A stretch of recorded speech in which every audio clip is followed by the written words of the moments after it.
Vous pouvez vous informer comme vous le souhaitez, mais évidemment, il faut réussir à prendre des décisions sans avoir toute l'information.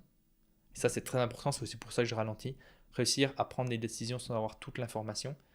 Réapprendre à prendre des décisions dans l'incertitude. Dans les conséquences qui sont irréversibles et faibles, il y a se faire tatouer une licorne sur la fesse droite. Bon, c'est irréversible, mais c'est faible parce que bon, la plupart du temps, ma fesse, elle est cachée, quoi. Enfin, je sais pas quelles sont vos pratiques, mais en règle générale, les fesses sont plutôt cachées. En tout cas, au grand public, quoi. Sauf si, voilà, dans cette vidéo, on va parler de fatigue décisionnelle, un concept qui touche la personne qui est exposée à trop d'informations et qui n'arrive plus à décider. Alors évidemment, le terme est très proche de l'infobésité. Un livre que j'ai écrit et le lien se trouve dans la description de cette vidéo si ça vous intéresse d'en savoir plus. Donc la fatigue décisionnelle, elle touche surtout les personnes qui tombent dans le biais de l'information. Donc le biais de l'information, c'est la croyance qui consiste à se dire que plus on a d'informations, plus ce sera facile de décider. Alors que ce n'est pas toujours le cas et c'est même souvent l'inverse qui est le cas. C'est-à-dire que plus on va consommer d'informations et plus on va tout d'un coup être paralysé. Surtout si ces sources sont différentes, surtout si ces avis sont différents, surtout si les enjeux sont importants. Donc dans cette vidéo, mon objectif c'est de vous aider à réduire la fatigue décisionnelle et d'une manière générale à mieux consommer l'information. Parce que là, vous êtes en train de regarder des vidéos d'un type, un Suisse, voilà, barbu, que vous connaissez peut-être pas, qui a écrit des livres, qui tient un blog, voilà, qui a fait des trucs dans sa vie, qui soulève des kettlebells, qui va se baigner le matin, qui a un gamin. Mais est-ce que vous pouvez faire confiance à l'information que vous êtes en train d'écouter? Et ça, c'est une question qu'on se pose rarement, hein. Souvent, on va identifier, la personne, elle a beaucoup de likes. Bon, alors ce qu'elle dit, ça doit être vrai. Alors pas du tout, hein. Y a beaucoup de gens, en fait, qui vont simplement liker parce qu'elles aiment une information, mais aimer une information ne veut pas dire que cette information est juste, hein. Donc on arrive sur ce domaine des fake news, etc., etc. Et il y a même des informations qui semblent très très convaincantes, mais qui sont influencées et qui vous sont présentées d'une certaine manière pour que vous ayez plus dans la direction A plutôt que la direction B. Par exemple, si je vous dis, il y a eu une augmentation de 100% des attaques au couteau dans mon village en 2023, et que je vous dis, en fait, il y a eu une attaque en 2000, je sais pas, en 2022, il y a eu une attaque au couteau et en 2023, il y en a eu deux. En fait, vous allez être manipulé, hein. 100% vous impressionne beaucoup plus que une attaque au couteau, ok. Même si le gars qui se fait attaquer au couteau, il n'a pas eu de chance. Donc voilà, ce biais de l'information, il nous touche tous. Il y a une expérience je mentionne, qui met en avant des médecins qui sont face à une cliente, enfin une patiente, et cette patiente, elle a 80% de probabilité d'avoir la maladie A, et ensuite les 20% restants sont départagés entre la maladie B et la maladie C. Et en fait, la plupart des médecins vont faire des tests supplémentaires pour départager B et C. Voilà, alors que finalement, la maladie A est la plus importante. Ce qu'il faut aussi savoir, c'est que les maladies ont les mêmes conséquences, à peu de choses près. Si ça vous intéresse, il y a un article qui se trouve dans la description de cette vidéo où je mentionne les sources, etc. Ok. Donc en fait, la conséquence de ce biais de l'information, c'est quoi? C'est que vous êtes dans votre activité, vous êtes dans votre business, vous êtes consultant, vous êtes freelance, indépendant, etc. Et puis quoi? Et puis tout d'un coup, vous dites, il faut que je m'informe sur une nouvelle stratégie marketing, et vous allez consommer de plus en plus d'informations. En consommant cette information, vous allez voir des options auxquelles vous n'aviez pas pensé, ce qui peut être bien, hein, des fois. Mais finalement, au bout d'un moment, on peut aussi se retrouver dans l'exact opposé, c'est-à-dire on se retrouve avec trop de tactiques, on tombe dans l'objet, le syndrome de l'objet brillant, hein. Et puis finalement, la tactique ou la stratégie qu'on était en train de mettre en place, on l'arrête avant même de savoir si elle fonctionnait ou pas, pour directement sauter sur une autre parce qu'on a vu un concurrent qui semble appliquer avec succès cette stratégie. Bon, ça c'est un exemple. Donc, évidemment, je n'ai rien contre l'information, il en faut de l'information. Okay, et surtout de l'information qui est pertinente. Et le but de cette vidéo, c'est de vous montrer moi comment je vais identifier une information qui est pertinente. Donc, c'est-à-dire comment faire la différence entre du bruit et le signal, hein. Mais encore une fois, comme beaucoup de choses dans la vie, c'est une question de dosage. Donc, c'est-à-dire que tomber d'une chaise, ça va, tomber du 5e étage, c'est un peu moins sympa.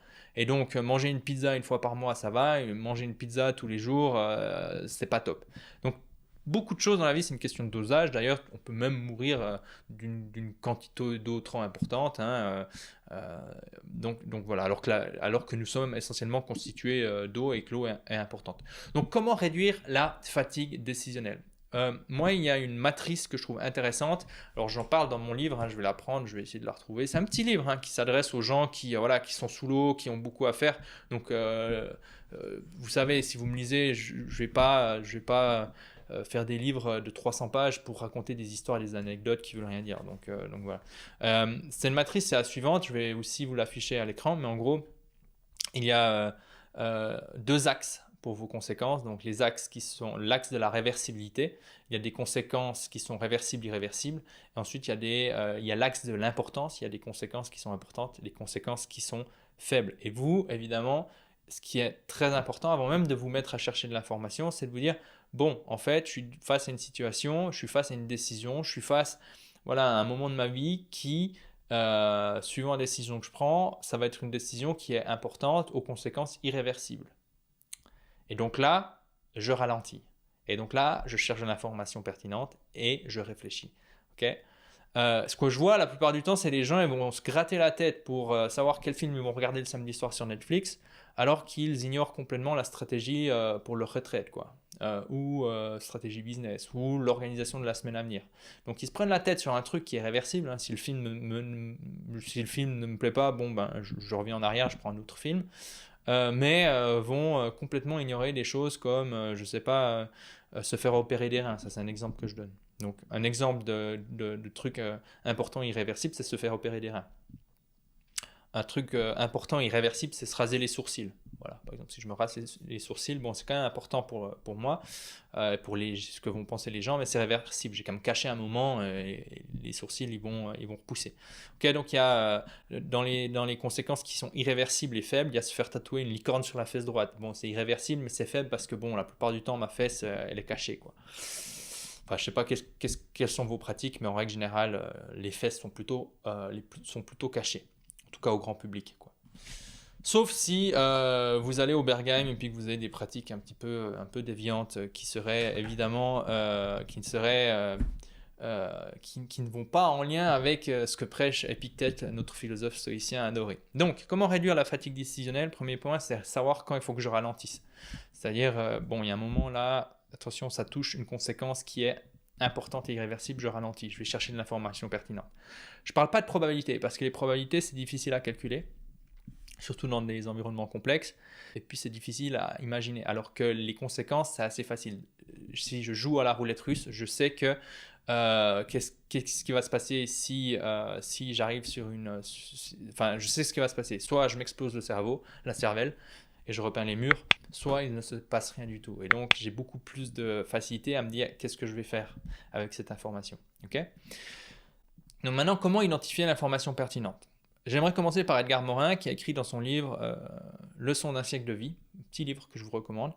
Il dit quelque chose d'intéressant: pour être mieux informé, croisez vos sources et si possible, consultez des sources qui n'ont pas le même avis sur le sujet du moment, sur votre problématique du moment. Donc, si vous devez vous faire opérer des reins, par exemple, consultez un spécialiste qui adore le scalpel, donc c'est-à-dire qui est un fan du scalpel, qui adore opérer, et un spécialiste qui est plutôt pour la non-opération, la non-action. Okay. Et puis, consultez les statistiques, leur pédigré ou leur référence en vous basant sur leurs chiffres passés. Et évitez de poser des questions sur le futur parce qu'on n'est pas devin. Et ensuite, il y a toutes ces notions de comment je fais pour séparer l'information, donc le bruit, l'information qui n'est pas forcément importante pour moi et l'information qui est pertinente. Parce qu'en fait, c'est l'information pertinente pour nous, qui est relevante pour nous, qui va nous permettre de réduire la paralysie décisionnelle, donc qui va nous aider à réduire la fatigue décisionnelle. Ce n'est pas l'information, plus d'informations me permet de prendre de meilleures décisions, mais c'est plus d'informations pertinentes. Et à partir du moment où je rajoute ce mot pertinent, il y a vraiment cette réflexion de comment je fais pour identifier une information pertinente. C'est quoi une information pertinente?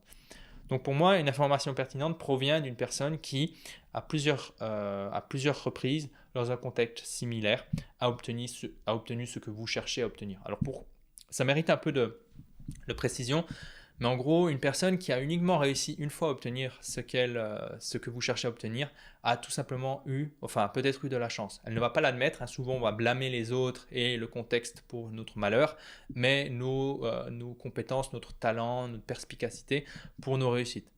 Alors, on peut avoir de la chance dans le malheur, enfin, entre guillemets, le hasard peut intervenir dans le malheur, tout comme dans la chance. Et donc, les personnes qui vont, je vous donne un exemple, si je veux me faire coacher dans mon business, je vais plutôt aller vers des personnes qui ont réussi à établir des petits business plutôt sains plusieurs fois. Qu'une personne qui est une star, qui surfe sur la vague de sa grande réussite et qui a, entre guillemets, réussi une seule fois à faire un business qui fonctionne. Vous voyez. Donc, ça, c'est le premier truc. Le deuxième truc, c'est contexte similaire au vôtre. Donc, c'est-à-dire contexte similaire au vôtre, c'est-à-dire que l'information, déjà, elle a une durée de vie. En 1900, on opérait les personnes d'une certaine manière qui, je pense que les pratiques ont pas mal évolué par rapport à 2023, au moment où je tourne cette vidéo. Donc, l'information pertinente a une durée de vie, c'est le premier truc à comprendre. Elle a aussi une géolocalisation. Boire de l'eau dans les rivières en Suisse, en règle générale, vous pouvez le faire, même si c'est déconseillé parce que rien ne vous dit qu'il n'y a pas un cadavre qui traîne, un cadavre d'un animal mort ou des excréments qui sont en amont dans la rivière. Mais en règle générale, vous pouvez boire l'eau sans trop de risques. En Inde ou en Indonésie, je vous déconseille. Donc l'information, un contexte similaire, c'est aussi lié à la géolocalisation. Et il y a aussi les attributs de la personne qui a appliqué l'information. Typiquement, Brad Pitt, s'il vient vous dire, voilà, en fait, moi, pour séduire des femmes, je vais dans un bar, je m'habille de cette manière et je parle un petit peu avec des femmes et ensuite je séduis ces femmes. Voilà. Maintenant, Quasimodo, s'il applique les mêmes conseils, il s'habille de la même manière, il va à la même époque dans le même bar, mais en fait, il aura moins de succès. Donc, il y a aussi cette notion-là à considérer. Quelles sont les forces et les faiblesses de la personne qui a utilisé l'information.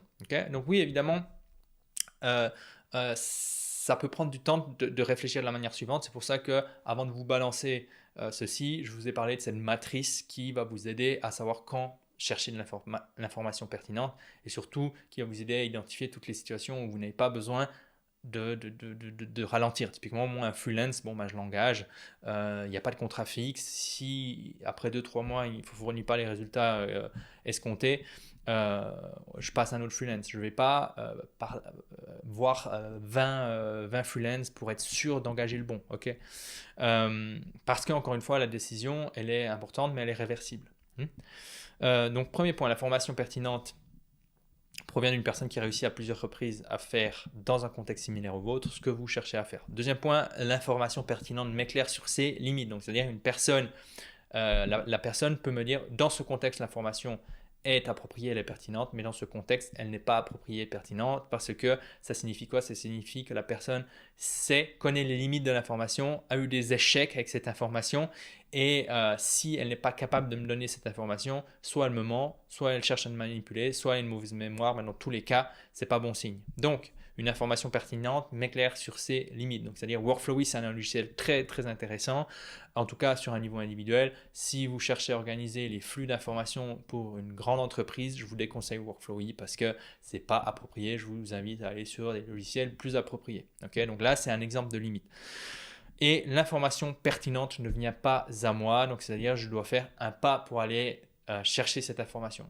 C'est une règle du pouce, évidemment, il y a des informations très pertinentes qui viennent à moi grâce aux algorithmes, peut-être c'est comme ça que vous m'avez découvert, mais dans l'ensemble, une information qui vient à moi, je suis toujours un petit peu plus suspect. Ça peut être quoi?